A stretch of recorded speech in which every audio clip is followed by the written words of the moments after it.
কবিতা কার না ভালো লাগে। চলুন শুরু করা যাক আজকের আরও একটি কবিতা। আজ থাকছে কবি শ্যামল বিশ্বাস ল্যামসার কবিতা মুছে গেছে মনে আছে। কোনো শব্দই অপ্রয়োজনীয় নয়, অপ্রয়োজনীয় বলে কিছু হয় না। জীবনে যত কিছু দরকারি তার সব কিছুই শুধু জায়গার অভাব মেটাতে অকৃপণ হাতে আগেরটা নিরলস মুছে ফেলতে থাকতে হয়। গতকাল সন্ধ্যা পর্যন্ত দিনের আলো নিরন্তর মুছতে মুছতে রাত হয়েছিল।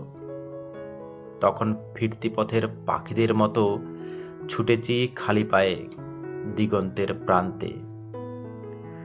ওপারে অসীম সমুদ্র হাত তুলে ডাকে, যেমন ডাকে পরিচিত মা অথবা মৃত্যু।